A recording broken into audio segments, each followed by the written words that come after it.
They thought she was just a cleaning lady, but 50 military working dogs recognized her before any human ever did. The savage chorus of 50 military working dogs shattered the morning silence at Naval Special Warfare Canine Training Facility. Their barking rose and fell like waves crashing against steel and concrete, a symphony of aggression that had broken stronger souls than the small woman standing at the main gate. Chief Petty Officer Derek Vance grabbed a push broom from the supply cart and hurled it at the ground. The wooden handle cracked against the concrete, skidding to a stop inches from her worn sneakers. "Pick it up." The woman, Ivory Lawson, according to the thin application folder tucked under his arm, didn't flinch. She stood perhaps 5'3", maybe 115 pounds, soaking wet. Her faded gray jacket hung loose on narrow shoulders, brown hair pulled back in a simple ponytail, eyes cast downward like she'd spent a lifetime avoiding confrontation. Derek stepped forward, his combat boots grinding the broom handle into the pavement. Behind him, Lieutenant Amber Nash uncrossed her arms long enough to check her manicure. Petty Officer First Class Caleb Reeves let out a low whistle that carried across the training yard. The entire K-9 unit, 15 handlers strong, had gathered to watch their Monday morning entertainment unfold. "I asked you a question." Derek's shadow fell across her face. "You know what your job is here?" Ivory nodded once, still silent. "Cleaning. Kennels." He pronounced each word like she might be hard of hearing. 50 dogs, every single day. You understand what that means?" Another small nod. Amber Nash sauntered closer, her lieutenant's bars gleaming in the Virginia Beach sunlight. "Derek, I don't think she speaks English. Maybe we should get a translator." She tilted her head, studying Ivory like something unpleasant stuck to her boot. "Where exactly did HR find this one?" "Civilian contractor pool," Derek answered, without taking his eyes off the new hire. "Bottom of the barrel, apparently." Laughter rippled through the assembled handlers. Petty Officer Second Class Mason Briggs pulled out his phone, angling for a better shot of the humiliation in progress. Ivory bent down and picked up the broom. "Good girl." Derek's lip curled into something that wasn't quite a smile. "Now, you'll start with Alpha Block. That's where we keep our most enthusiastic residents." He pointed toward a row of reinforced kennels where Belgian Malinois paced behind steel mesh, their amber eyes tracking every movement. "Oh, and a friendly warning. The last janitor lost 2 fingers to Rex. He's the big one at the end. Black muzzle, likes to play." Ivory's gaze flickered toward Alpha Block for a fraction of a second. Then she adjusted her grip on the broom handle and started walking. No protest, no questions, no fear in her eyes that anyone could detect. Derek exchanged a glance with Amber. $20 says she doesn't last till lunch." "I give her an hour," Caleb called out. "Rex hates everybody." Master Sergeant Silas Turner stood apart from the group, leaning against the equipment shed with his arms folded. At 53, he'd been handling military working dogs longer than most of these pups had been alive. His weathered face revealed nothing as he watched the small woman walk toward Alpha Block, but something in his posture shifted, something that looked almost like attention. The barking intensified as Ivory approached the first kennel. A massive German shepherd threw itself against the chain link, foam gathering at the corners of its mouth. The noise was deafening, a wall of sound designed to break the human spirit. Ivory kept walking. Second kennel, third, fourth. Each dog more aggressive than the last, each barrier rattling under the assault of powerful bodies and sharper teeth. Then she reached Rex. The Belgian Malinois was everything Derek had promised, and worse. 85 pounds of muscle and malice, bred from a lineage that traced back to the first DevGru combat dogs.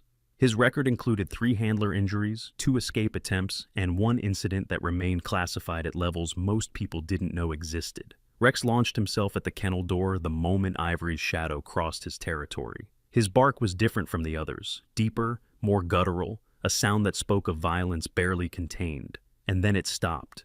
Rex's front paws hit the ground, his massive head tilted to one side. The perpetual growl died in his throat, replaced by something no one at the facility had ever witnessed. Silence. The dog sat down, ears flattened against his skull. Tail, a tail that had never wagged for anyone in 4 years of service, began a slow, uncertain sweep across the concrete floor. Ivory paused, just for a heartbeat. Then she continued toward the supply closet at the end of the row, leaving Rex staring after her with an expression that could only be described as recognition. "What the—" Derek's voice trailed off. Amber stepped closer to the kennel, her heels clicking against the pavement. Rex immediately lunged at the barrier, teeth bared, that familiar murderous intent restored in full. She stumbled backward, nearly losing her balance. "Must be wearing some kind of pheromone spray," Caleb suggested, though his voice lacked conviction. "Or maybe Rex is finally going soft." Silas Turner said nothing, but his eyes hadn't left Ivory since she'd picked up that broom, and the furrow between his brows had deepened into something approaching genuine curiosity. The morning crawled forward in a haze of bleach and animal waste. Ivory moved through Alpha Block with methodical efficiency, cleaning each kennel without incident while the handlers watched from a safe distance. Every dog she approached went quiet. Every snarl died before it fully formed. It was as if she carried some invisible shield that the animals could sense but the humans could not comprehend. Mason Briggs got bored around 0900 hours. He'd been assigned to shadow the new janitor, Derek's orders, but watching someone shovel waste wasn't exactly stimulating entertainment. When Ivory entered the last kennel in Alpha Block to clean around the water basin, Mason saw his opportunity. The lock clicked shut with a satisfying metallic snap. He walked away whistling, phone already in hand to text the good news to the group chat. Inside the kennel, Ivory straightened. The dog occupying this space was named Titan, a German shepherd with a bite force that had been measured at 430 pounds per square inch and a temperament that had resulted in his removal from active deployment. He was, according to every evaluation on file, impossible to rehabilitate. Titan rose from his corner, hackles raised, lips peeling back to reveal teeth that could crush bone like kindling. Ivory set down her brush. She turned to face him, her movements slow and deliberate. No fear flickered across her features, no panic quickened her breath. She simply looked at the dog the way one might regard an old friend encountered after years apart. Titan advanced. 1 step, 2. His growl filled the enclosed space like thunder. Ivory didn't retreat, didn't speak. She lowered herself into a crouch, making herself smaller, less threatening. Her eyes met Titan's directly, a challenge in canine terms, a declaration. The German shepherd lunged and stopped. His muzzle was inches from her throat when something in his brain overrode every trained instinct. The growl faded. The tension bled from his massive frame. Titan whined once, a sound of confusion and something deeper, then sank to his belly and laid his head across Ivory's knee. 10 feet away, hidden behind the equipment rack, Fern Cooper watched with her hand pressed over her mouth. The veterinary technician had been on her way to administer Titan's weekly supplements when she'd spotted Mason Briggs locking the kennel door with someone still inside. By the time she'd found the emergency keys, she'd expected to walk in on a tragedy. Instead, she found a miracle. "How did you—" Fern's voice came out barely above a whisper. "He's never let anyone touch him. Not in 3 years." Ivory looked up, her expression unchanged. "He's not angry. He's scared." "There's a difference." She rose smoothly to her feet, gave Titan a brief scratch behind the ear, and collected her cleaning supplies. The dog watched her go with those intelligent amber eyes, tail thumping against the concrete in a rhythm that matched something ancient and instinctual. Fern fumbled with the kennel door. "I should report what happened. Mason can't just—" "Please don't." The 2 words stopped Fern mid-sentence. Not because of their volume, Ivory had spoken so softly the syllables barely carried, but because of what lay beneath them. An exhaustion that had nothing to do with physical labor. A resignation that spoke of battles fought in arenas far beyond this training facility. "I'm just here to do a job," Ivory continued, already walking toward the next block. Nothing more. Fern watched her go, questions multiplying with every step the stranger took. Questions she suspected wouldn't have easy answers.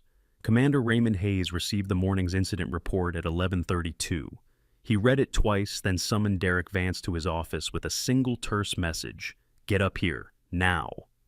The commander's office occupied the 2nd floor of the administration building, overlooking the main training yard where handlers were running their dogs through obstacle courses. Hayes stood at the window with his back to the door when Derek entered. "Explain to me," Hayes said without turning around, "why we have a civilian contractor with no background in animal handling, no security clearance beyond basic, and no apparent qualifications being locked in kennels with dogs that have been flagged for behavioral rehabilitation." Derek's jaw tightened. "Sir, I wasn't aware, you weren't aware that Petty Officer Briggs decided to turn a woman's first day of employment into some kind of hazing ritual." Hayes finally turned, his gray eyes cold enough to frost glass. "Or you weren't aware that I would find out." "Sir, The kennel incident was a liability, a potential lawsuit, and most importantly, a distraction from the real work this facility is supposed to be conducting. Hayes moved to his desk, picking up a thin folder. Ivory Lawson, applied through the standard civilian contractor pool. References check out. Former cleaning jobs, nothing remarkable. HR approved her 3 days ago. Sir, with respect, there's something off about her. The dogs, what about them? Derek hesitated. Putting his suspicions into words felt foolish, like admitting to believing in ghosts. They respond to her, all of them. Even Rex, even Titan. It's not natural. Hayes studied the folder in his hands. Have you considered the possibility that she simply has experience with animals that didn't make it onto her application? I've considered a lot of possibilities, sir. Consider this one instead. Hayes closed the folder with a snap. She has a 1-week trial period. If she causes problems, we terminate the contract. If she doesn't, we leave her alone and focus on the Pentagon evaluation coming up. Are we clear? Crystal, sir. Derek left the commander's office with his shoulders tight and his mind racing. Something about that woman didn't add up. The way she moved, the way she held herself.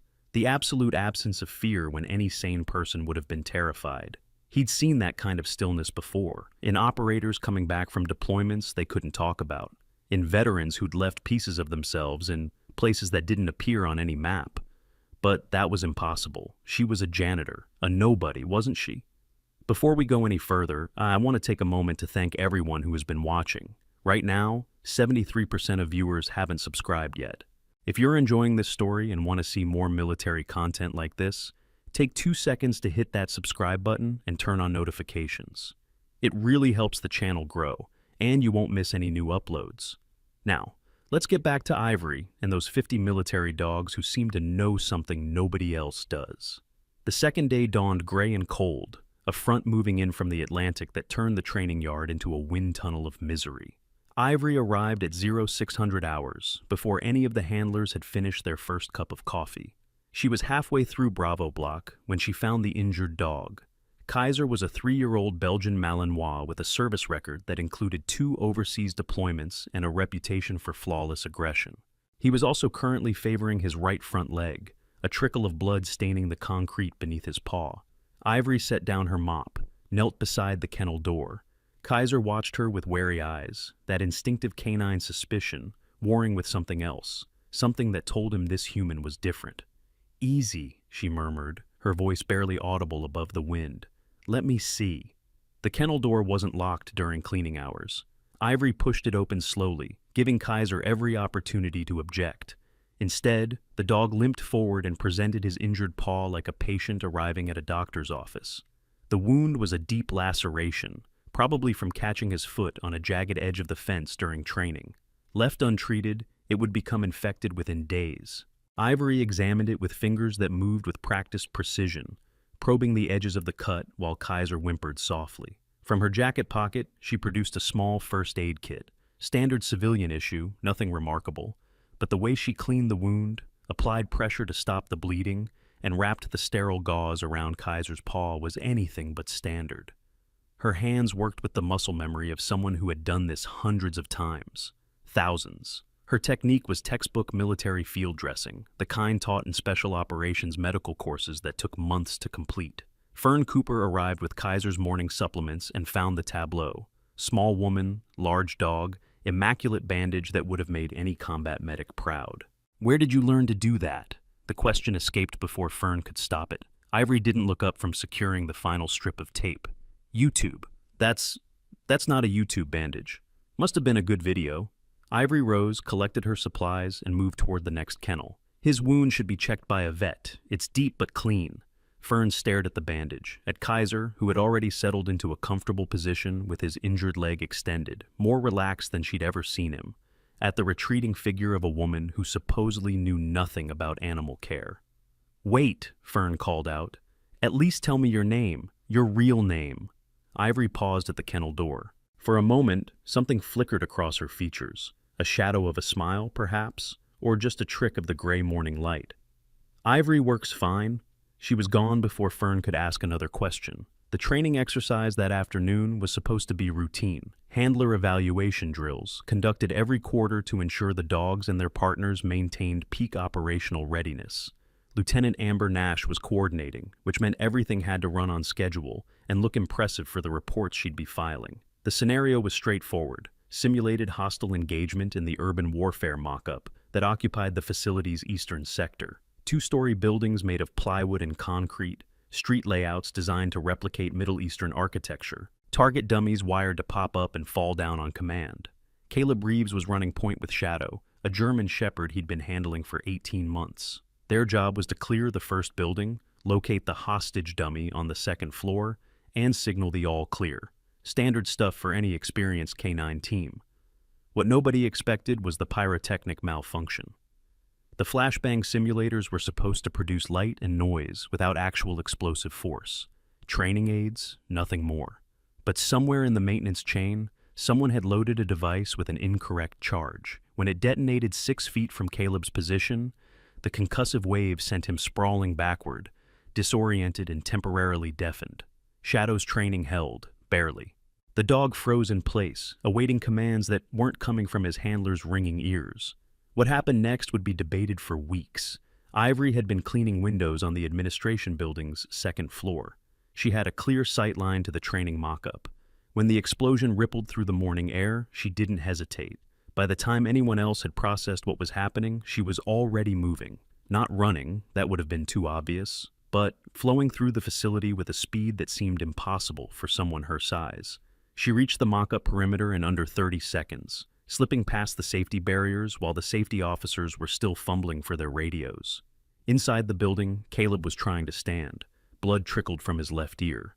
His balance was shot, inner ear scrambled by the pressure wave. Shadow whined and circled, torn between protecting his handler and completing the mission parameters burned into his training. Ivory appeared in the doorway like smoke. "Don't move," she said, her voice cutting through the ringing in Caleb's ears with surprising clarity.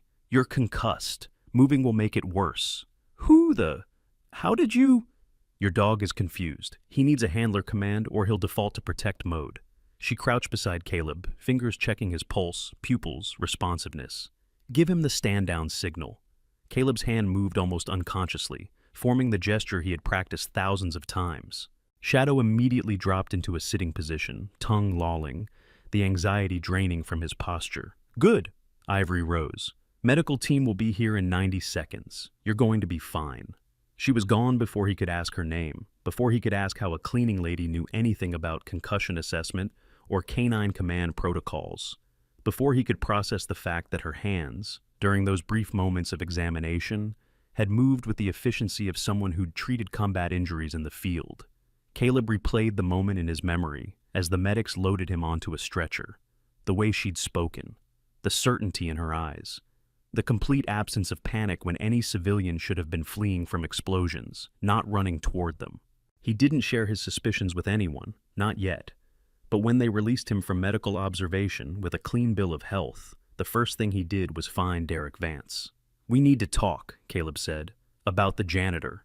Evening fell over the facility like a weighted blanket, the kind of darkness that seemed to absorb sound. Most of the handlers had gone home or retreated to the barracks. The dogs had been fed and settled.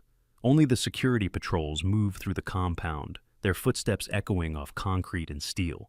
Ivory was cleaning the main training building when Mason Briggs found her. "Hey!" He blocked the doorway, arms crossed, that smirk from the first morning back in full force. "Heard you played hero today. Running into explosions, playing doctor with Reeves," she continued mopping. "I was nearby. Anyone would have helped." "See, that's the thing." Mason stepped closer. "Not just anyone would have known what to do. Not just anyone would have moved like you did."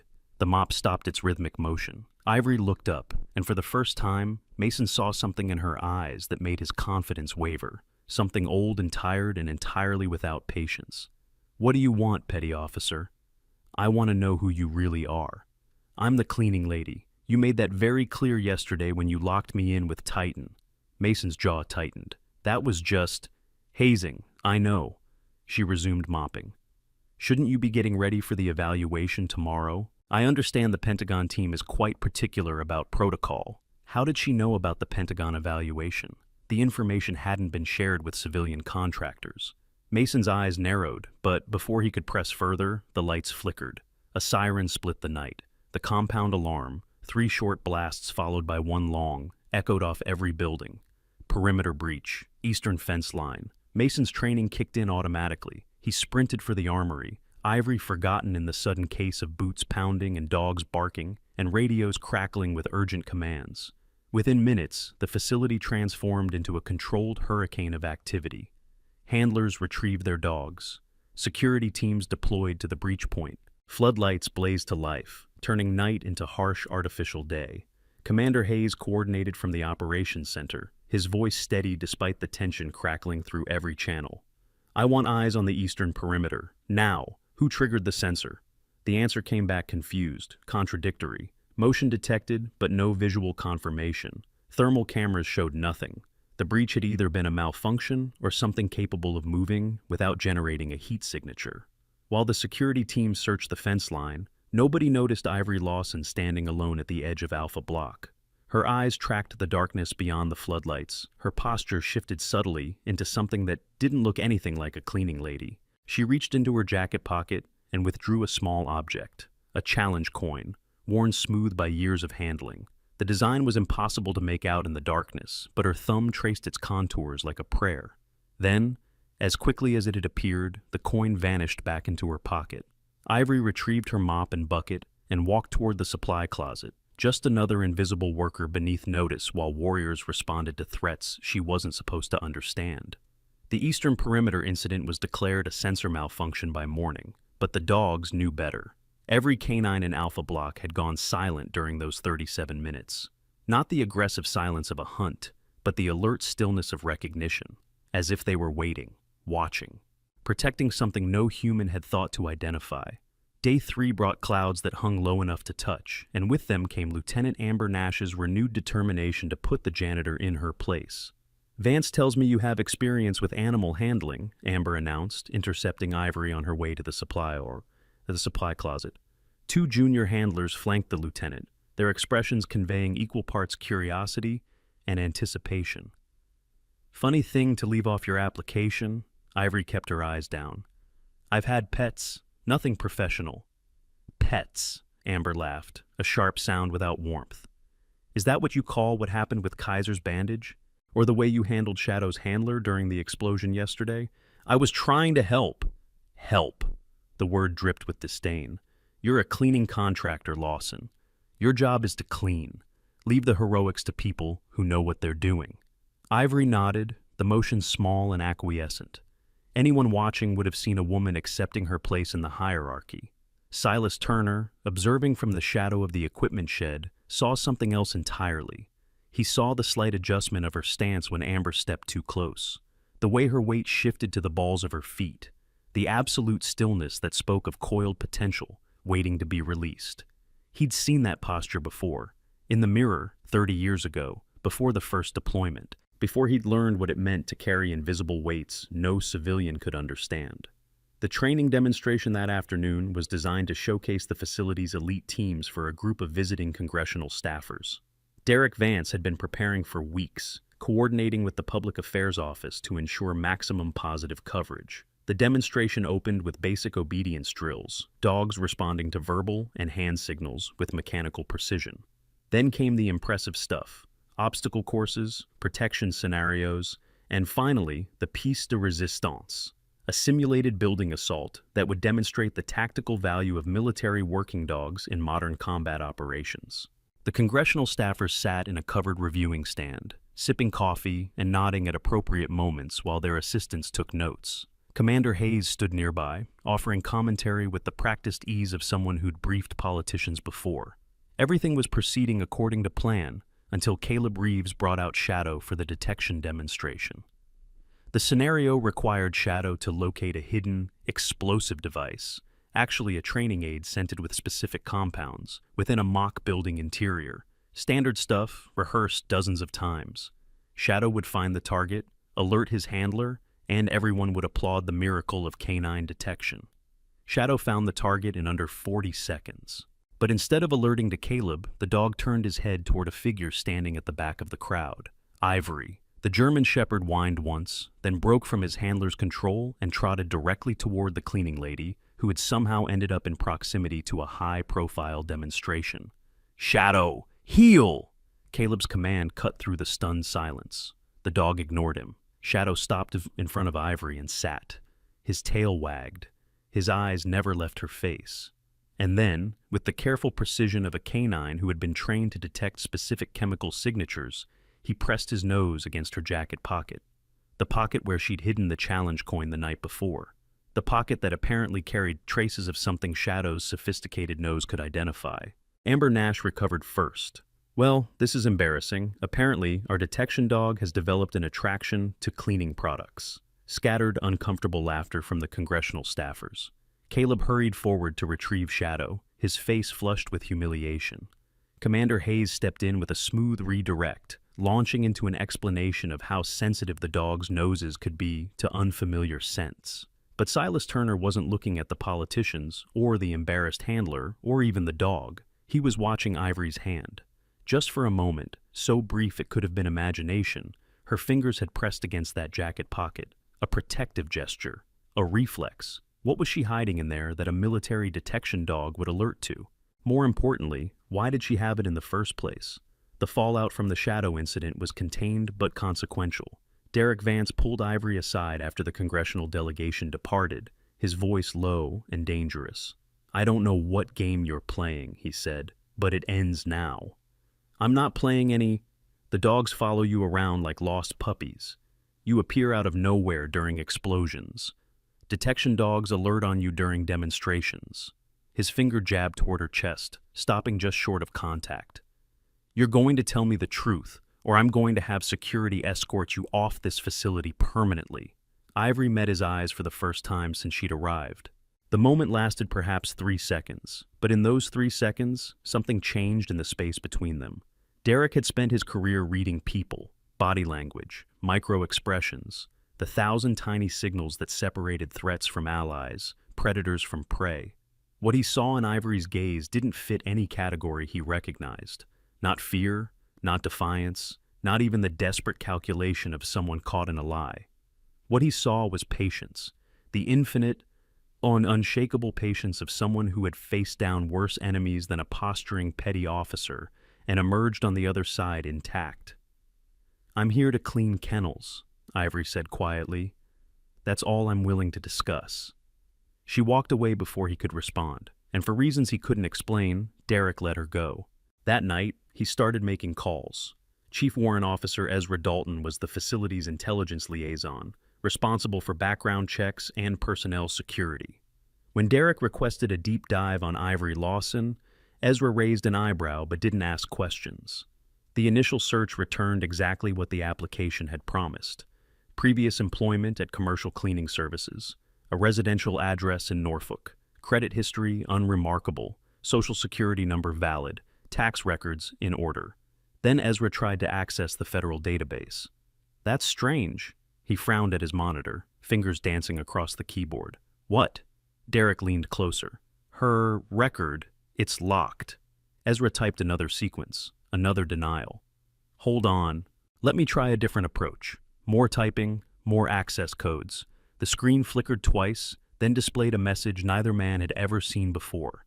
"Access denied. Classified level 5. Further inquiries will be logged and reported. Contact DIA Special Operations Division."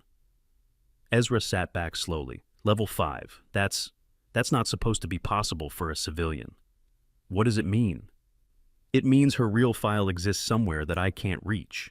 It means someone with a lot of stars on their shoulders decided her information was too sensitive for standard military databases." Ezra looked up at Derek, his expression troubled. "It means either she's a spy or she's the exact opposite of a spy. You're going to have to be more specific.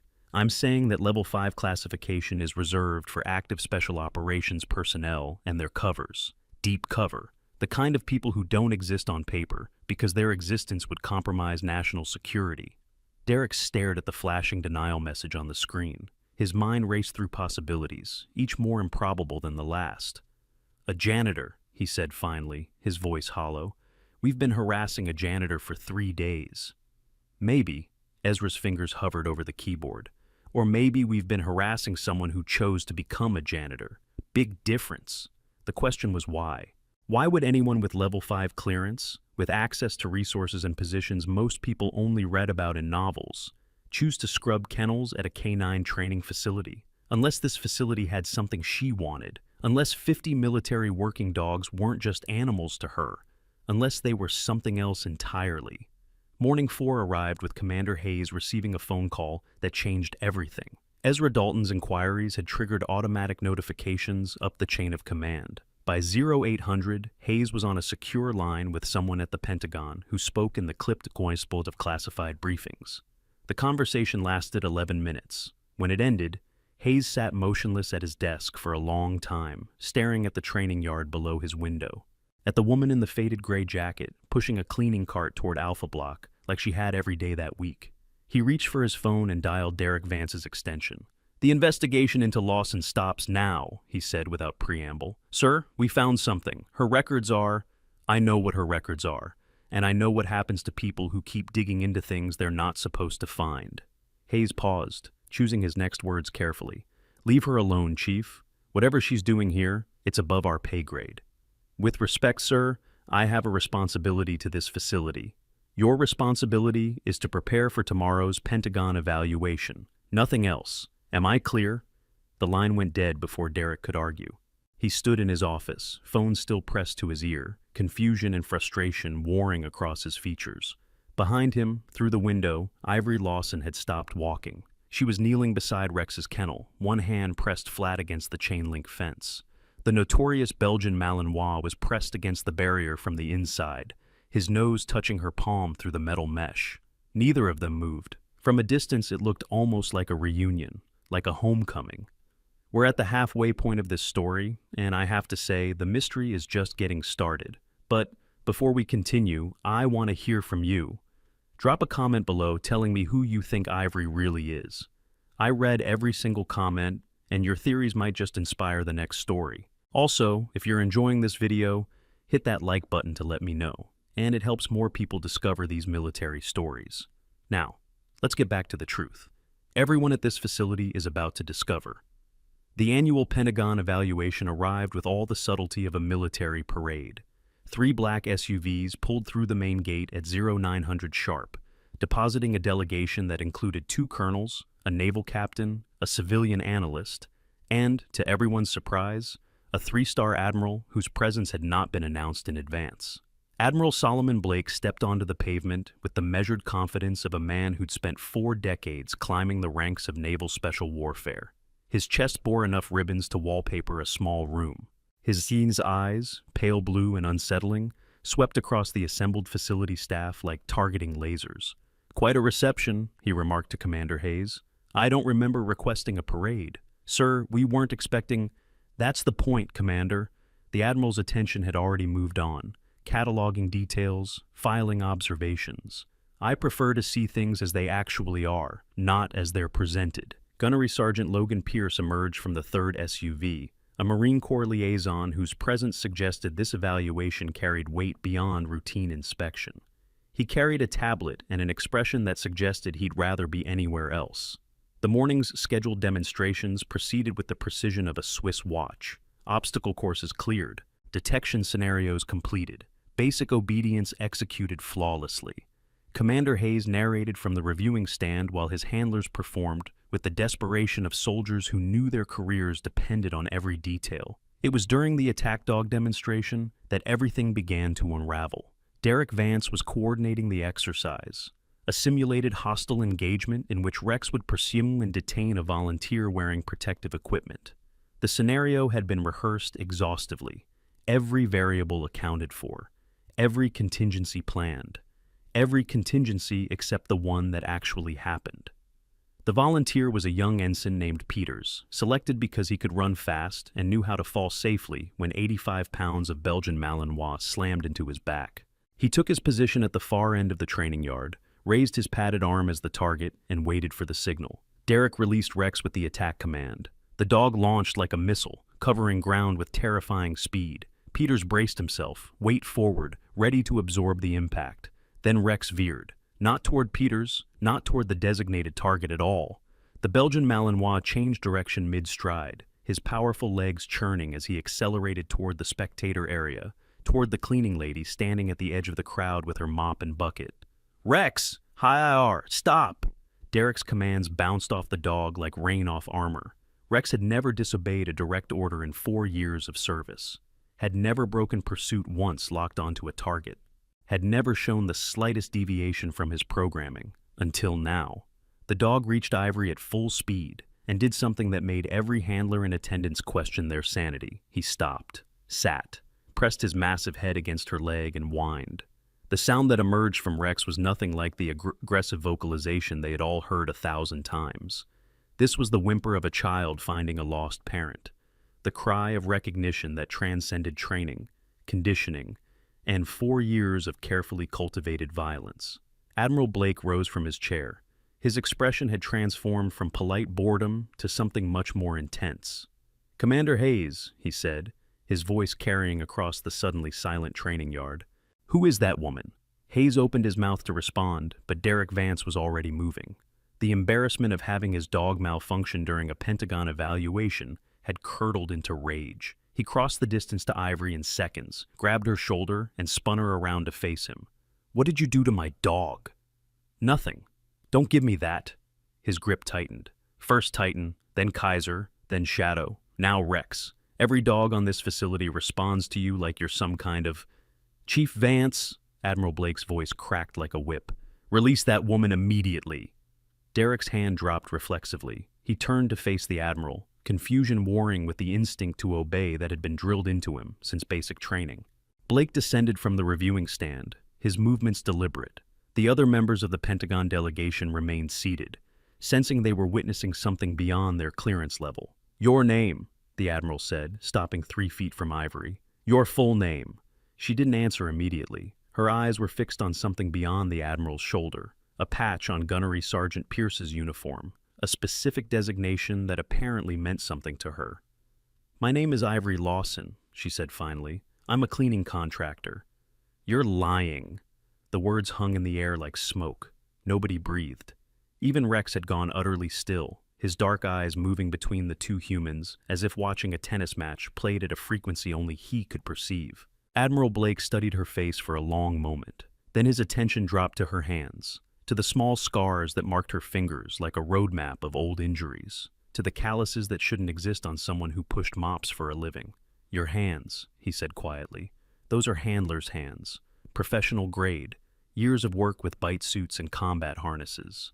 His gaze rose to meet hers. "You're K9, aren't you? Or you were." Ivory said nothing. "The dogs know." Blake gestured at Rex, still pressed against her leg. "Animals don't lie. They can't. Whatever you were, whatever you did, every canine on this facility recognizes you as Pack. That doesn't happen by accident." "Sir?" Commander Hayes stepped forward. "We conducted a background check. Her records are classified at level 5. I was told to stop asking questions." "You were told correctly." Blake's expression didn't change. "But that was before my best attack dog abandoned a demonstration to cuddle with the cleaning staff." He turned back to Ivory. "I'm going to ask you one more time, and I'd appreciate an honest answer. Who are you?" The moment stretched, expanded, became something crystalline and fragile.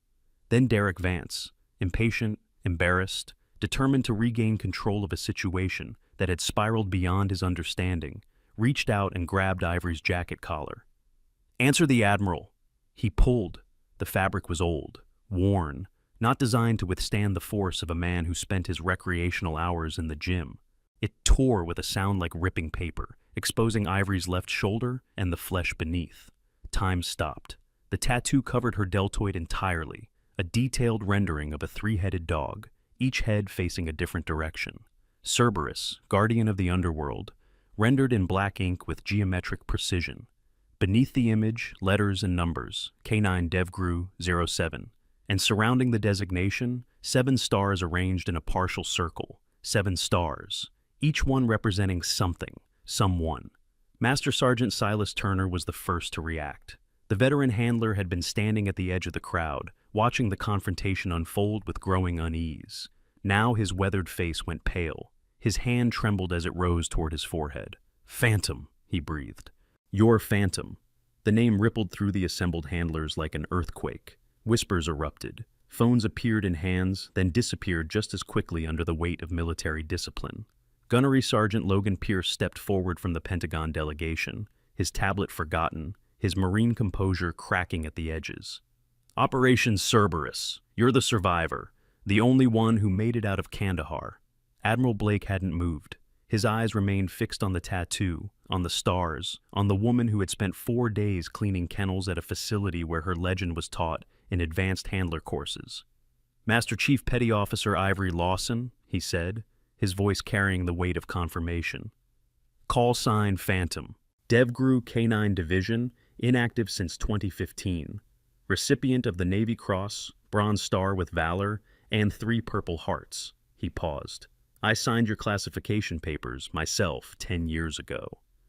The training yard had gone silent. 50 handlers, support staff, and Pentagon officials stood frozen in various stages of disbelief. Derek Vance still held the torn piece of jacket in his hand.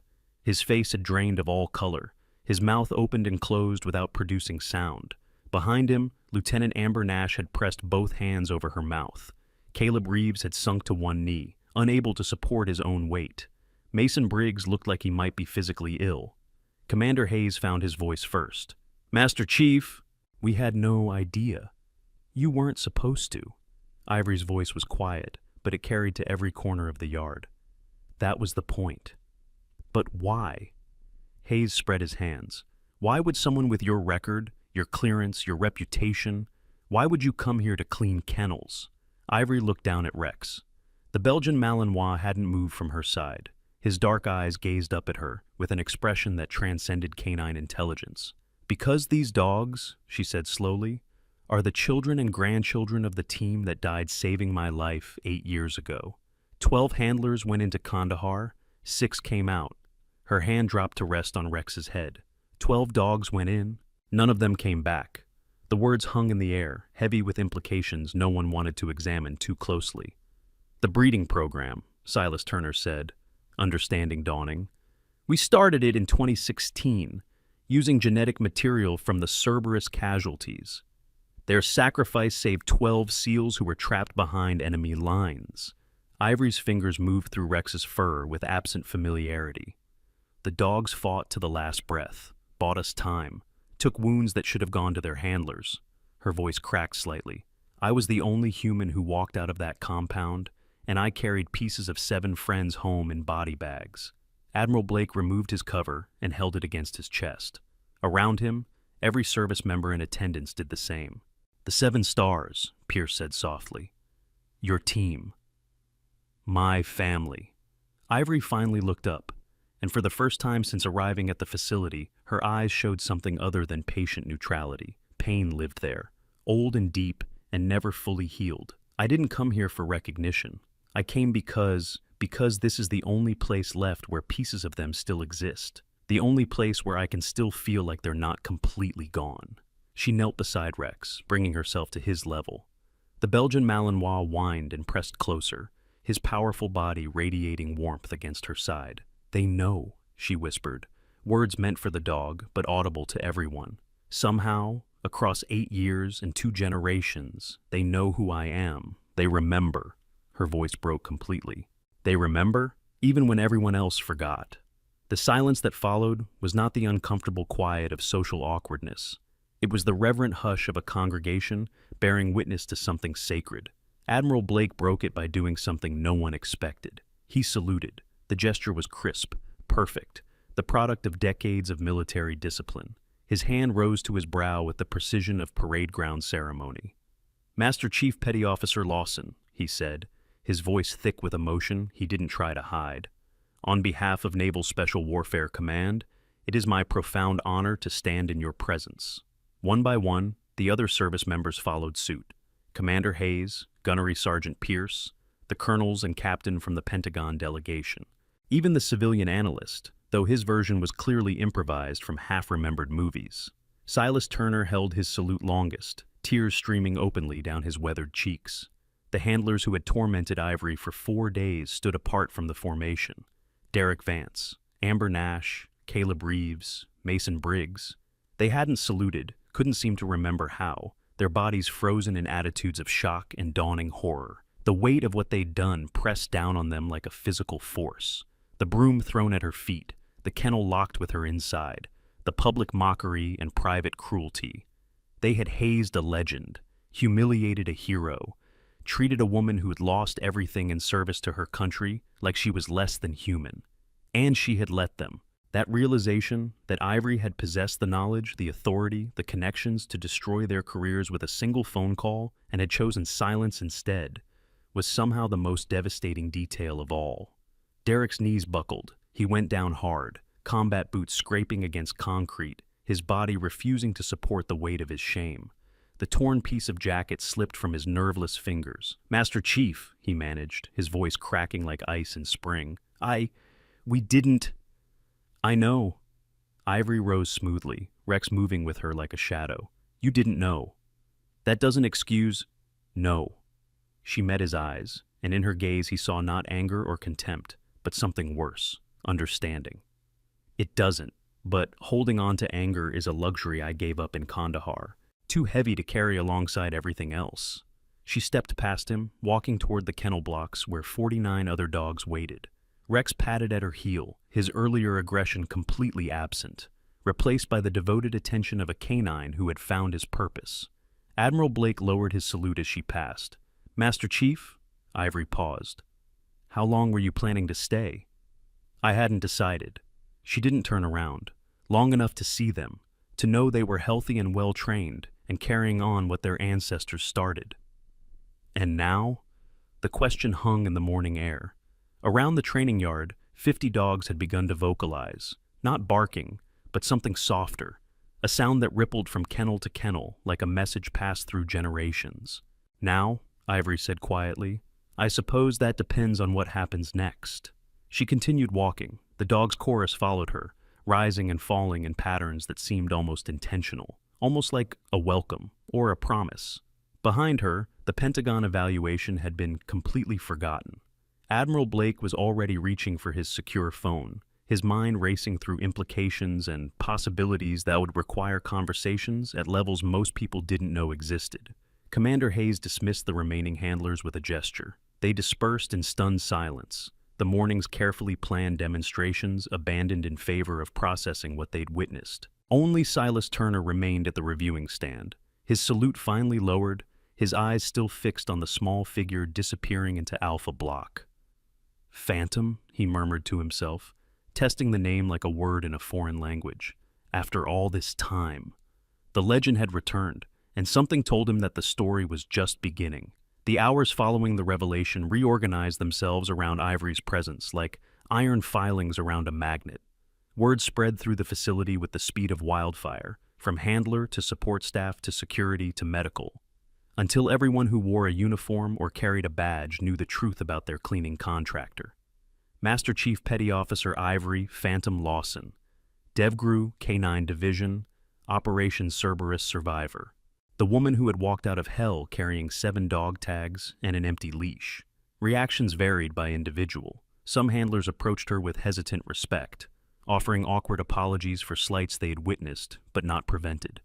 Others maintained their distance, unsure how to interact with someone whose service record read like a classified action movie. The dogs had no such uncertainty. Wherever Ivory walked, canines pressed against their kennel barriers with soft whines and wagging tails. The aggressive vocalizations that normally greeted strangers simply stopped. It was as if someone had flipped a switch in their collective consciousness, replacing guard dog programming with something older and deeper. Pack recognition, family reunion. Silas Turner found her in Bravo Block around 1400 hours, sitting cross-legged on the concrete floor with 4 Belgian Malinois arranged around her like a protective detail. They weren't leashed, weren't commanded. They'd simply followed when she sat down and arranged themselves according to some internal protocol no human had taught them. "May I?" Silas gestured at an empty space on the floor. Ivory nodded without looking up. "They won't mind. They know you're not a threat." He lowered himself carefully, joints protesting the position his 53-year-old body was too old to maintain comfortably. The nearest Malinois, a female named Storm, sniffed his hand once, then returned her attention to Ivory. "I served with your predecessor," Silas said after a moment, "Chief Masters. He was running the K9 program when I came through handler school in '94. Chief Masters trained me." Ivory's hand moved through fur in slow, methodical strokes. "He said I had a gift, that the dogs could sense something in me they couldn't articulate. He called it the frequency. I remember him using that term, never understood what it meant. Neither did I, at first." She finally looked at him, and Silas was struck by how young she still seemed, despite everything in her file. "Then I spent 18 months in the field, with handlers who are dead now, and dogs who gave everything they had, and I understood." "What did you understand?" "That it's not about commanding them, not about domination or control or any of the things we teach in basic courses." Her voice dropped. "It's about being willing to die for them, the same way they're willing to die for you. They can sense that commitment, feel it somehow, and once they know you'll go all the way, that you won't hesitate, won't flinch, won't ever put yourself above the pack, they'll follow you anywhere." Silas absorbed this in silence.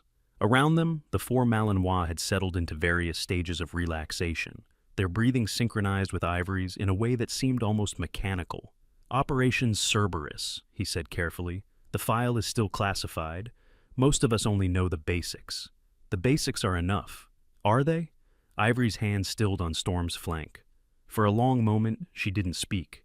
Then, "We were sent to extract a high-value target from a compound in Kandahar province. Intelligence said minimal opposition, standard snatch and grab. Intelligence was wrong. Intelligence is always wrong." No bitterness in her voice, just statement of fact. "They had us pinned within the first 5 minutes. 3 handler teams down before we reached the primary building. The dogs, they kept fighting even when their handlers fell. Bought us time we shouldn't have had." Silas had heard variations of this story before. The military was full of accounts of combat dogs protecting their handlers beyond all reason, beyond the instinct for self-preservation that governed most living creatures. "The extraction team reached us around 0400, Ivory continued. "By then, I was the only handler still breathing. The dogs," she swallowed. 11 of them formed a perimeter around the wounded SEALs we were protecting, held it for 6 hours against superior numbers. When the shooting finally stopped, they'd all— She didn't finish, didn't need to. "You carried them out," Silas said softly. "I carried what I could, tags, collars, photos."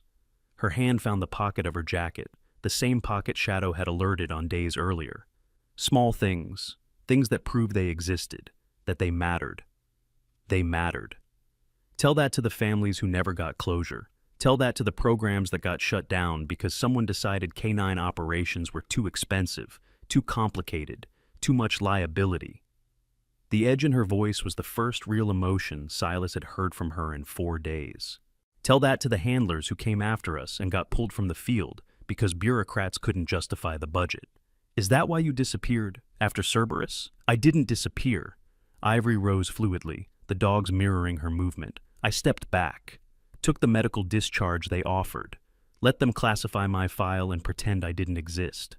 "But you came here." "I came here because they built a breeding program from the genetic material of my team." She turned to face him fully. "Storm's grandmother was a dog named Valkyrie. Valkyrie died covering my retreat through a breach in the compound wall. She took wounds that should have killed her instantly, but kept fighting for another 3 minutes. 3 minutes that saved 4 lives." Storm pressed against Ivory's leg, ears pricked forward. "Now Valkyrie's granddaughter is standing here, and she knows." Ivory's voice dropped to a whisper. "Somehow, across genetics and generations and 8 years of military breeding programs, she knows who I am and what her family did for mine." Silas found he had no words adequate to respond. "I'm not here for recognition," Ivory continued, steel returning to her tone. "I'm not here to reclaim glory or prove anything to anyone. I came because these dogs are the only family I have left, and I wanted to make sure someone was taking proper care of them." "And are we? Taking proper care?" The question hung between them, heavier than it should have been. "You're training them to be weapons," Ivory said finally. "That's the job. That's what they're bred for. But weapons break, Silas. They wear down. They need maintenance and care, and someone who sees them as more than tools. Is that what you saw here? Tools? I saw handlers who'd forgotten, or never learned, that these animals would die for them without hesitation. I saw a culture of dominance instead of partnership. She paused. And I saw a few people who understood. You, Fern, the Admiral. The Admiral knew who you were. He suspected. A ghost of something that might have been a smile crossed her features. Solomon Blake was a captain when I came through advanced training. He signed off on my field certification. We haven't spoken in years, but some things you don't forget. Before Silas could respond, a commotion erupted near the main gate. Radio chatter spiked. Dogs throughout the facility began barking in patterns that suggested alarm rather than excitement. Ivory's posture shifted instantly. The relaxation of moments ago replaced by coiled alertness that transformed her entire bearing. "What is it?" Silas asked, scrambling to his feet. "Perimeter alert." Her head tilted, processing sounds no ordinary person would have noticed. "Eastern fence. Same section as 2 nights ago." "That was a sensor malfunction." "Was it?" She was moving before he could answer, Storm and the other 3 Malinois falling into formation around her like a military escort. The dogs hadn't been commanded, hadn't been signaled. They simply knew what she needed and provided it. Silas followed, his mind racing through tactical possibilities while his instincts screamed that something was very, very wrong. The eastern perimeter revealed nothing obvious. Security personnel swept the fence line with flashlights, while handlers restrained dogs straining at their leashes. Whatever had triggered the sensors was either gone or never physically present. Admiral Blake had joined Commander Hayes at the mobile command post, their expressions grim in the floodlight glare. "Second incident in 4 days," Blake was saying as Ivory approached. "Same section of fence, same lack of evidence." "Could be wildlife," Hayes offered. "Deer have been known to... Deer don't trigger thermal sensors without leaving a heat signature." Blake turned as Ivory entered the command area. "Master Chief, your assessment?"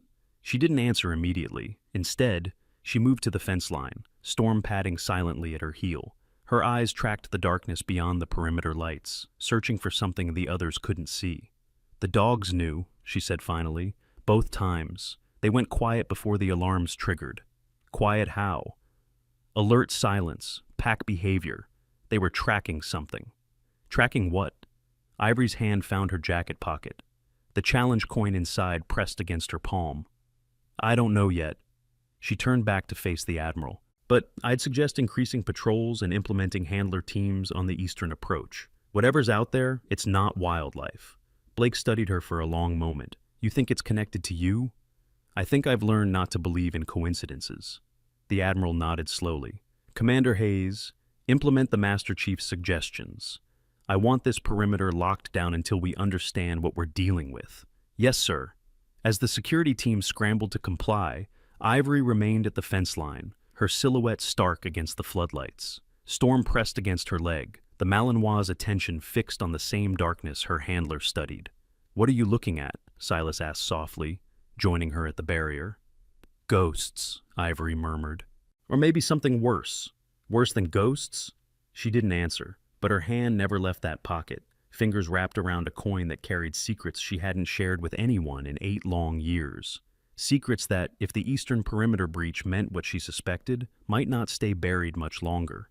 The night refused to yield its secrets. Security teams swept the eastern perimeter until 0300 hours, finding nothing but shadows and the restless stirring of 50 dogs who sensed what their human counterparts could not detect. Ivory didn't sleep. She spent those dark hours walking the kennel blocks, Storm trailing behind her like a 4-legged shadow. Each dog she passed received a moment of attention, a touch, a word, a silent acknowledgement that transcended the barrier of species. By the time dawn painted the Virginia coast in shades of pink and gold, something had shifted in the facility's atmosphere. The handlers who arrived for morning duty moved differently, spoke differently, looked at the cleaning contractor with new eyes that held equal parts reverence and shame. Derek Vance found her in Alpha Block at 0630. He stood at the entrance for a full minute before she acknowledged his presence, her attention focused on Rex's coat as she brushed matted fur with practiced strokes. "Master Chief." The title felt foreign in his mouth. Wrong, somehow, for a woman he'd thrown a broom at 4 days earlier. "Chief Vance." She didn't look up. "I need to..." He stopped, started again. What I did, what we all did, there's no excuse. No, there isn't. The blunt agreement hit harder than any rebuke. Derek had prepared himself for anger, for recrimination, for the justified fury of a superior officer who'd been disrespected in ways that should end careers. This quiet acceptance was infinitely worse.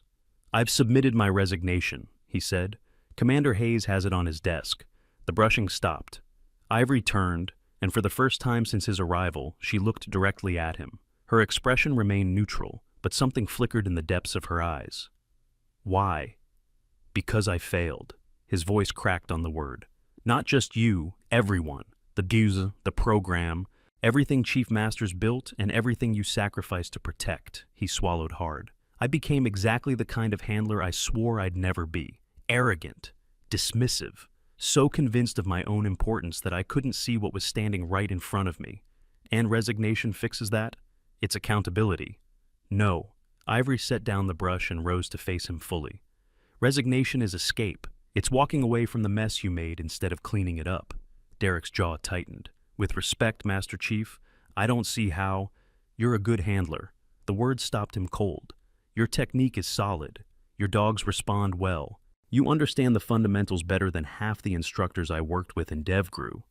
Then why? Because somewhere along the way, you forgot that being skilled doesn't make you superior. You started seeing yourself as the master instead of the partner." She stepped closer, her small frame somehow commanding the space between them. "That's not a fatal flaw, Chief. That's a lesson you haven't learned yet." "How do I learn it?" "By staying, by doing the work, by remembering every single time you look at a new recruit or a civilian contractor that you have no idea what they've survived to stand in front of you." The silence stretched between them like a bridge being built one plank at a time. "My resignation," Derek said finally. "You want me to withdraw it? I want you to earn the right to keep wearing that uniform. That means facing what you did, not running from it." He nodded slowly, the motion carrying the weight of a vow. "Yes, Master Chief." "And Derek?" She waited until his eyes met hers. "The next time you see someone you think it is beneath you, remember this moment. Remember how wrong you were about me. Then ask yourself what else you might be wrong about." She returned to Rex, the conversation apparently concluded. Derek stood frozen for several heartbeats, processing the unexpected mercy he had been granted. Then he turned and walked toward Commander Hayes' office to retrieve his resignation letter. The morning brought consequences that rippled outward like waves from a stone dropped in still water. Lieutenant Amber Nash requested a transfer to administrative duties, unable to meet the eyes of handlers who'd witnessed her treatment of Ivory. Her request was denied pending a formal review of her conduct. Petty Officer First Class Caleb Reeves approached Ivory during the mid-morning break, his earlier arrogance completely absent. He didn't speak, couldn't seem to find words adequate to the task. But he knelt beside her as she examined a young Malinois' teeth and simply observed, learning, absorbing, beginning the long process of unlearning everything he'd assumed about dominance and control. Mason Briggs was the hardest case. He found Ivory alone in the equipment shed around 1100 hours, his face a mask of conflicting emotions. The memory of locking her in Titan's kennel sat between them like a physical presence. "I could have killed you." His voice was barely audible. "That first day, when I locked the door, if Titan had attacked, he wouldn't have." "You didn't know that?" "Yes." Ivory sorted through a box of training equipment, her movements unhurried. "I did." "How? How could you possibly—" "Because I've spent more time with military working dogs than I've spent with humans." She pulled out a worn leather leash and examined it. "I know their body language, their warning signs, their tells. Titan wasn't aggressive in that kennel. He was afraid." "Afraid of what?" "Of himself. Of what he might do if someone pushed him too far." She met Mason's eyes. "Sound familiar?" The young petty officer flinched as if struck. "I'm not going to tell you it's okay," Ivory continued. "What you did was cruel and potentially lethal. You used your position to terrorize someone you perceived as perilous. I know, but I'm also not going to destroy your career over it." She set down the leash. "You remind me of someone I knew once. Same chip on the shoulder, same need to prove himself by pushing others down." "Who?" "Me, 20 years ago." The admission seemed to cost her something. I was angry and scared, and convinced that the only way to survive was to make sure everyone else knew their place beneath me. What changed? I met the dogs. A ghost of a smile crossed her features. They don't care about rank or posturing or who has more ribbons on their chest. They respond to authenticity, to the person underneath all the armor we build. Mason was quiet for a long moment. I don't know how to be that person. Then learn. That's what this program is supposed to teach. She picked up her equipment and moved toward the door. Start by apologizing to Fern Cooper. She was terrified when she found me in that kennel. She thought she was going to witness a mauling. She saved you. She tried to. That matters more than you might think. Ivory left him standing in the equipment shed, the weight of his choices pressing down on shoulders that seemed suddenly too narrow to carry them. Admiral Blake remained at the facility through the morning, conducting meetings that weren't listed on any official schedule. By noon, he'd assembled a group in Commander Hayes' conference room that included Ivory, Silas Turner, Gunnery Sergeant Pierce, and Chief Warrant Officer Ezra Dalton. What I'm about to discuss doesn't leave this room. Blake's tone carried the gravity of classification levels most people never encountered. Is that understood? Nods around the table. Master Chief Lawson's presence here isn't coincidental. The Admiral pulled a folder from his briefcase. Actual paper, Ivory noted, not digital files that could be hacked or traced. 3 months ago, we received intelligence suggesting that details of Operation Cerberus had been compromised. The temperature in the room seemed to drop several degrees. Compromised how? Hayes asked. Names, locations, tactical details that were never supposed to exist outside of secure facilities. Blake opened the folder, revealing photographs and documents covered in redaction marks. Someone has been selling information about our K9 operations to foreign actors, not just Cerberus, multiple missions spanning the last decade. The perimeter breaches, Ivory said quietly. We believe they're connected. Blake nodded. This facility houses the descendants of the Cerberus dogs. More importantly, it houses the breeding records and genetic databases that make our K9 program unique. That information in the wrong hands could compromise years of operational security. You think someone is trying to access the facility? I think someone already has. The Admiral's eyes found Ivory's. The first breach occurred 2 days after you arrived. The second, 4 days later. Either that's coincidence, or someone is very interested in your presence here. Silas leaned forward. Master Chief, do you have any idea who might be targeting you specifically? Ivory's hand found her jacket pocket. The challenge coin inside had never felt heavier. The 7 stars on my tattoo, she said slowly. 6 of them represent handlers who died at Cerberus, but there were 7 of us on that mission. 7 handlers? Pierce checked his tablet. The official record shows 6 casualties.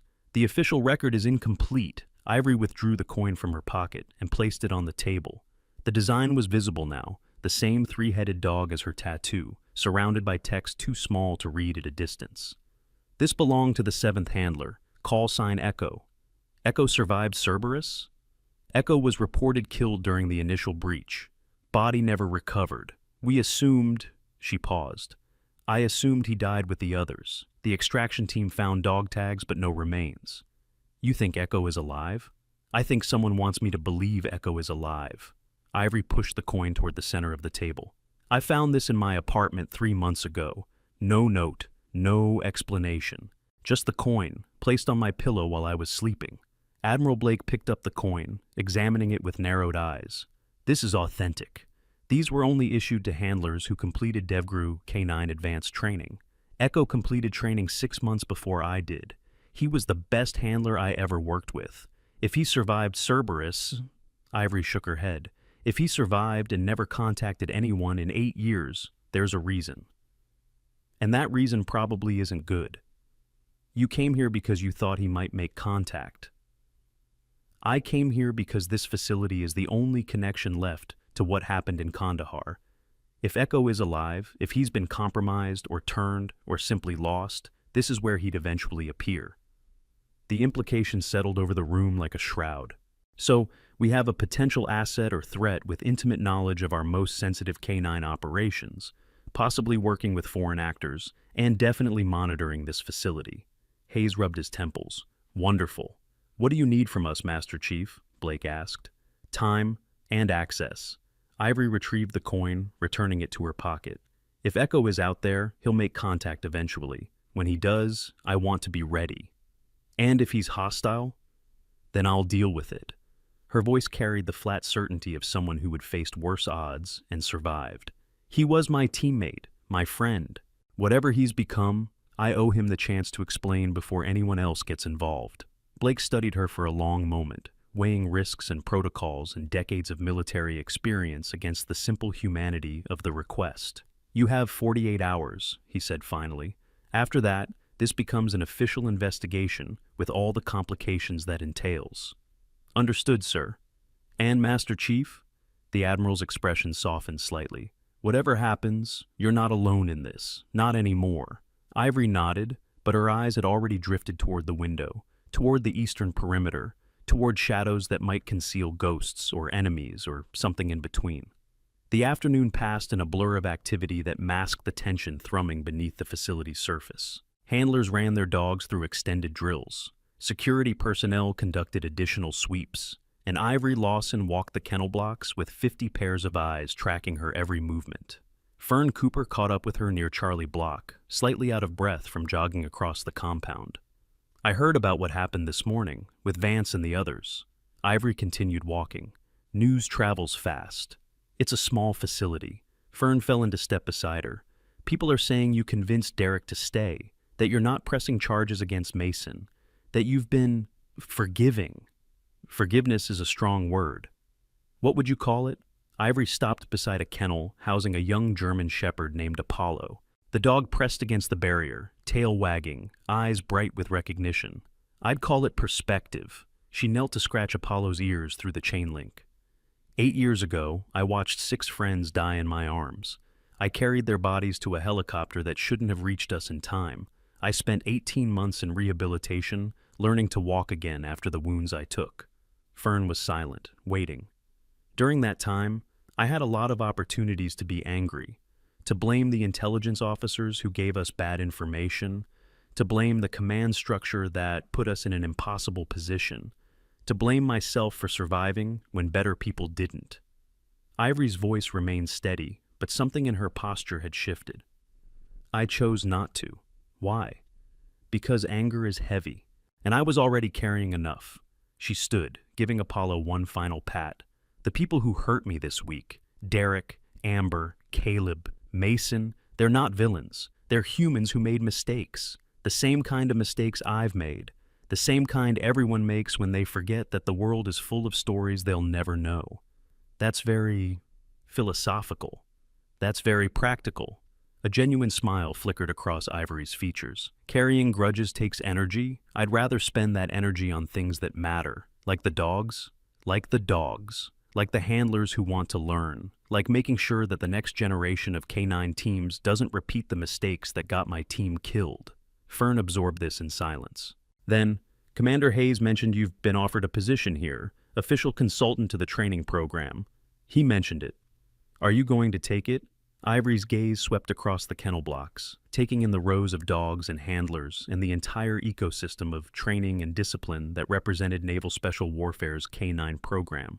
I haven't decided yet. There's something I need to resolve first. Before Fern could ask what that something was, the facility's alarm system erupted into screaming life. Not the perimeter alert from previous nights. This was the full facility lockdown. 3 long blasts followed by continuous tone, indicating an active threat on the grounds. Ivory was moving before the first alarm cycle completed. The chaos that followed would later be reconstructed from security footage, handler reports, and the confused accounts of personnel who couldn't quite explain what they'd witnessed. At 17:42 hours, an unidentified individual breached the eastern fence line. Unlike previous incidents, this breach was unmistakable, a clean cut through the chain link, professional grade, executed with tools that didn't exist in civilian markets. Security responded within 90 seconds, converging on the breach point with weapons drawn. They found nothing. The intruder had vanished into the facility's interior, moving with a speed and skill that suggested extensive training. Commander Hayes coordinated from the operations center, his voice steady despite the adrenaline flooding his system. I want handler teams on every block. Lock down the kennels. Nobody in or out until we've swept the entire facility. Sir, the dogs are going crazy. Derek Vance's voice crackled over the radio. "They're not responding to commands." "What do you mean not responding?" "I mean they're ignoring everything. All of them. They're focused on something else." Hayes pulled up the kennel camera feeds and felt his blood run cold. 50 military working dogs stood at attention in their individual enclosures. Not barking, not pacing, standing perfectly still, every head oriented in the same direction, toward Alpha Block, toward Ivory Lawson, who stood alone in the center of the compound, with her arms at her sides and her eyes fixed on the shadows beyond the floodlights. "Master Chief," Hayes' voice carried through the facility's PA system. "Get to the bunker, now!" She didn't move. "Master Chief Lawson, that is a direct order. We have an active threat on—" "I know." Her voice was calm, impossibly calm given the circumstances. "He's here." "Who's here?" The shadows at the edge of the floodlit zone shifted, coalesced, became a figure that stepped into the light with the measured confidence of someone who had been waiting for this moment for a very long time. The man was perhaps 40 years old, lean and weathered in ways that suggested decades of hard living. He wore civilian clothes, dark jacket, cargo pants, boots that looked military surplus. His face was partially obscured by a beard that hadn't been trimmed in months, but his eyes were unmistakable. "Hello, Phantom." His voice carried across the compound, rough with disuse. "It's been a while." "Echo." The name emerged from Ivory's lips like a prayer, like a curse. "You're supposed to be dead." "I've been a lot of things." He moved closer, his gait revealing the slight limp of someone carrying old injuries. "Dead, missing, forgotten. Seems like you're the only one who remembers the truth." "What is the truth?" "That I didn't die in Kandahar, that I've spent 8 years trying to find out who sold us to the enemy, who gave our positions to the people who killed our team." His hands remained visible, palms forward, a gesture of non-aggression that Ivory recognized from countless tactical scenarios. "And I found them." "Who?" Echo's smile was bitter. Was bitter. "That's what I came to tell you." Commander Hayes' voice boomed through the PA system.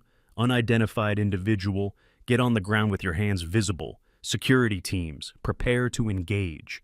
"No!" Ivory's command cut through this chaos. "Stand down." "Master Chief, he breached our perimeter. He's one of us." She turned to face the operations center, her small frame somehow commanding attention from every person on the facility. "He's one of ours, and I'm taking responsibility for whatever happens next." The standoff lasted perhaps 30 seconds. Security personnel with weapons trained on the intruder, Ivory standing between them like a human shield. Echo frozen in the floodlights, with that bitter smile still twisting his lips. Admiral Blake's voice came over the radio, calm and authoritative. "Security teams, lower your weapons. Let the Master Chief handle this." The tension didn't dissipate. It transformed. Weapons lowered but remained ready. Personnel held their positions but watched with a new quality of attention. "You owe me an explanation." Ivory faced Echo fully. 8 years of silence. 8 years of thinking you died in my arms. Do you have any idea what that did to me? "I know exactly what it did." His voice cracked. "I watched, from a distance. I saw you go through rehab, saw you take the discharge, saw you disappear into civilian life and try to forget everything we were. Then why? Why didn't you reach out?" "Because the people who betrayed us were still active. Because reaching out would have put you in danger. Because—" He stopped, and for the first time since emerging from the shadows, emotion broke through his carefully maintained composure. "Because I was ashamed." Ashamed of what? Of surviving. Of running when I should have stayed and fought. Of leaving you to carry bodies that should have included mine. The words hung in the night air, heavy with 8 years of guilt and grief. "I didn't run." Echo's voice dropped to barely above a whisper. "I was captured. Held for 3 days before I escaped. By the time I got back to friendly lines, the extraction was complete, and you were in surgery, fighting for your life. Why didn't you report in?" "Because I'd seen things. Heard things. The people who ambushed us knew our positions, our timing, our extraction routes. They knew because someone told them." "Who?" Echo shook his head. "Not here, not like this. I have documentation, years of evidence, but the people involved are powerful, connected. If I reveal what I know in the wrong circumstances, then we go somewhere safe." Ivory took a step toward him. "Come inside. Let Admiral Blake hear what you have. Let the system work. The system is compromised. His voice hardened. Don't you understand? I've spent 8 years proving that. The leak goes higher than anyone wants to believe. Then we burn it down together, the way we should have from the beginning. Brother and sister in arms, separated by years and lies, finally standing close enough to touch. The compound held its breath, waiting for a resolution that seemed impossible. Echo's resistance crumbled in stages. First the tension in his shoulders, then the defensive set of his jaw. Finally, the wall behind his eyes that had protected him through 8 years of lonely investigation. You always were the stubborn one, he said quietly. Someone had to be. A sound interrupted them, not human, but canine. A whine that started in Alpha Block and spread kennel by kennel until 50 dogs were vocalizing in unison. Not barking, not aggressive, something more primal, recognition. They know you. Ivory glanced toward the kennel blocks. The same way they knew me. Their ancestors saved my life too. Echo's voice was thick. In Kandahar, after I was captured. When I escaped, it was one of our dogs who found me in the desert and led me to safety. Which one? Reaper. The name was a reverent whisper. He was wounded but still moving, still fighting. He stayed with me for 2 days until I reached friendly territory. Died in my arms 1/2 mile from the extraction point. Ivory's eyes went to Rex's kennel, where the Belgian Malinois stood pressed against the barrier, his dark eyes fixed on Echo, with an intensity that transcended ordinary canine awareness. Rex is Reaper's grandson, she said, 2nd generation, same lineage. Echo followed her gaze, and something in his expression shattered. He looks just like him. They all do, in different ways, different combinations, but the bloodline is there, the memory. Is that why you came here?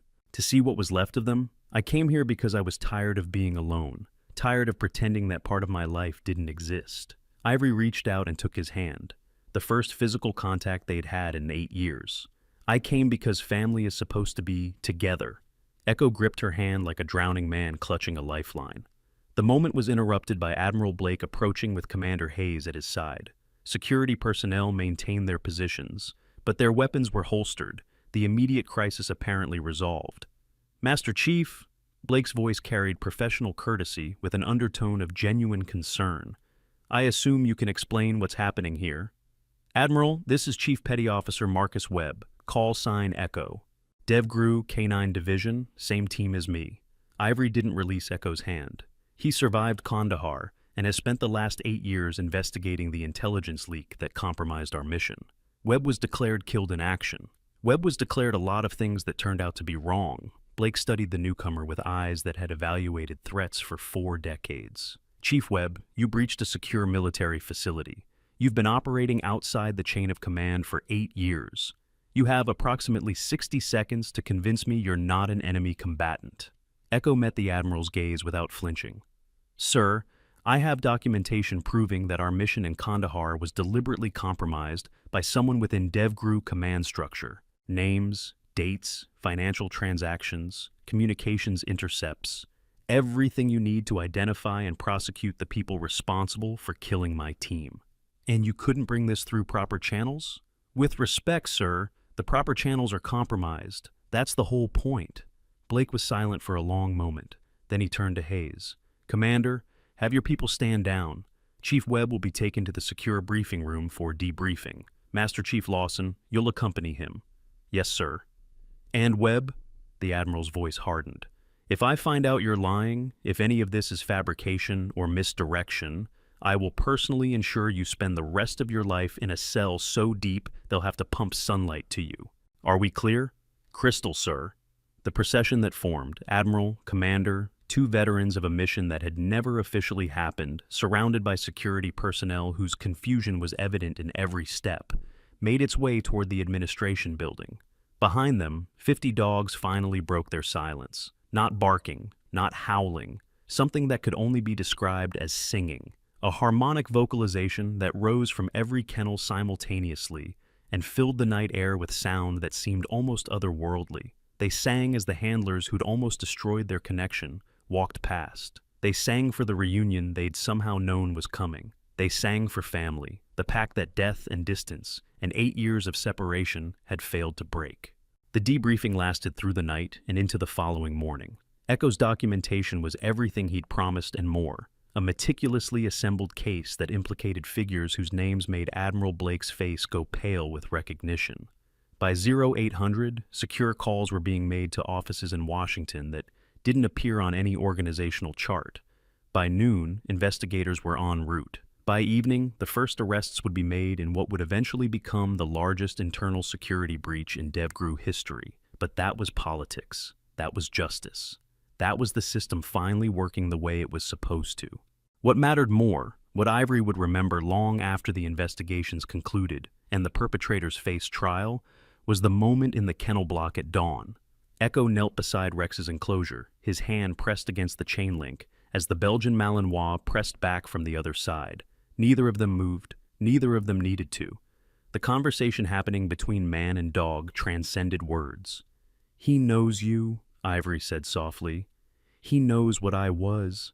Echo's voice was rough with emotion. What we all were, what his family died protecting. The breeding program was designed to preserve their genetics, their capabilities. No one expected it would preserve this. Maybe that's the part that matters most. Echo looked up at her. The part that can't be quantified or measured or put into training manuals. The connection.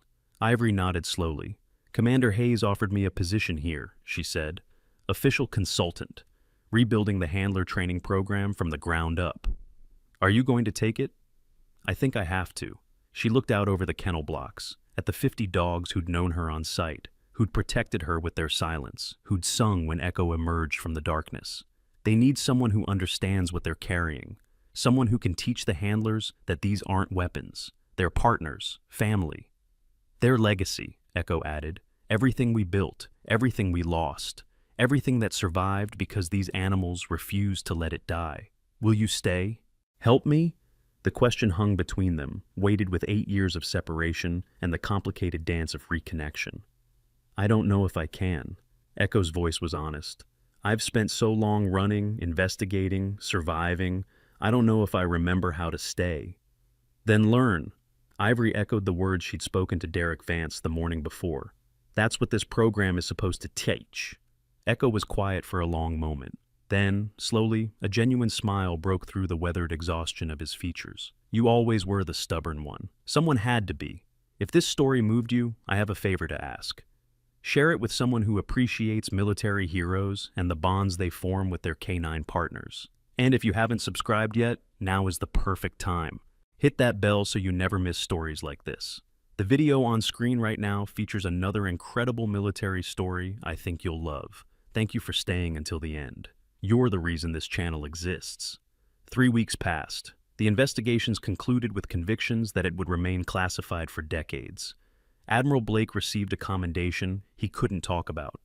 Commander Hayes was promoted to a position that officially didn't exist.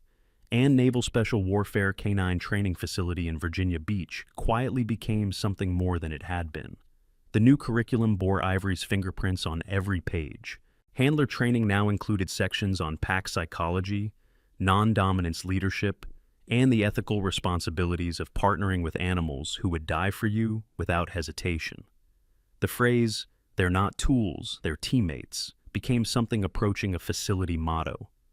Derek Vance completed his remedial training and returned to handler duties with a humility that his previous self wouldn't have recognized. Amber Nash transferred out, unable to face the daily reminder of her failures. Caleb Reeves became one of Ivory's most dedicated students, his technical challenger attitude redirected toward constructive improvement. Mason Briggs apologized to every person he'd wronged and started volunteering at the facility's veterinary clinic on his off hours. Silas Turner retired with full honors, passing his responsibilities to a new generation of handlers who'd been taught by a legend they had almost overlooked. Echo remained. Not officially, his status was too complicated for standard personnel files, but as a shadow presence who appeared during training exercises and vanished between debriefings. His relationship with Ivory rebuilt itself one conversation at a time, two survivors learning to be family again after years of thinking the other was gone forever. And the dogs. The 50 military working dogs who'd known both handlers on site continued to demonstrate behaviors that defied conventional explanation. Rex followed Ivory through the facility like a personal bodyguard. Storm attached herself to Echo with equal devotion. The others distributed their attention according to some internal logic that no trainer could predict or control. They were pack. They were legacy. They were proof that some bonds transcended genetics and training and the cold mathematics of military breeding programs. On the evening of Ivory's third week as official consultant, she stood alone in Alpha Block, watching the sun set over the Virginia coast. The day's training had gone well, handlers responding to new techniques, dogs performing above baseline, the entire program slowly transforming into something that honored its origins. Her phone buzzed in her pocket. The message was from an unknown number. No caller ID, no identifying information. Just 4 words. The 8th star waits. Ivory stared at the screen, her pulse accelerating despite years of training that should have kept it steady. 7 stars on her tattoo. 6 handlers dead. Echo survived. Who was the 8th? Her fingers moved automatically, typing a response she'd never expected to send. Who is this? The reply came immediately. You know who. Kandahar wasn't the end. It was the beginning. More soon. Then silence. Ivory pocketed the phone and turned to face the kennel blocks. Rex was watching her, through the chain link, his dark eyes reflecting the last light of day. What do you know, boy? She murmured. What else is out there? Rex whined softly and pressed against the barrier. In the distance, Echo emerged from the administration building, his silhouette familiar and strange at the same time. He raised a hand in greeting, unaware of the message that had just arrived, unaware that the mission they thought was finished might have only begun. Ivory raised her hand in return. Whatever came next, whatever secrets still lurked in the shadows of their shared past, she wouldn't face it alone. She had Echo. She had the handlers who'd learned to see beyond their assumptions. She had 50 dogs whose ancestors had died protecting her and whose descendants would do the same without hesitation. She had family. And family, as she'd learned in a compound in Kandahar 8 years ago, was worth any sacrifice. The sun dipped below the horizon. The facility's lights flickered to life, and somewhere in the gathering darkness, a truth waited to be uncovered, one that would change everything, again. Rex howled once, a long, mournful note that echoed across the compound, and was answered by 49 other voices in perfect harmony. They knew something was coming. They always did, and when it arrived, they would be ready, together. This story carries a powerful message that resonates far beyond the military setting. Ivory Lawson walked into that facility as a cleaning lady, endured mockery and humiliation, yet never once demanded recognition or respect. She let her actions speak louder than any medal or rank ever could. The first lesson is simple but profound. Never judge anyone by their appearance or position. The person mopping your floors might have sacrificed more than you can imagine. The quiet colleague in the corner office might carry wounds invisible to the naked eye. Every human being has a story worth hearing if we take the time to listen. The second lesson speaks to the nature of true leadership. Ivory had every right to destroy the careers of those who mistreated her. Instead, she chose to teach. She transformed enemies into students and shame into growth. That is the mark of genuine strength. Not the power to punish, but the wisdom to rebuild. The third lesson is about loyalty that transcends time and distance. 50 dogs recognized Ivory not because of training, but because of something deeper, a bond passed down through generations. Family is not always blood. Sometimes family is forged in fire and preserved through love. If this story moved you, carry its message forward. Look at the people around you with fresh eyes. Treat everyone with dignity regardless of their title. And remember that the quietest person in the room might just be the strongest warrior you will ever meet. Subscribe and share this story with someone who needs to hear it today.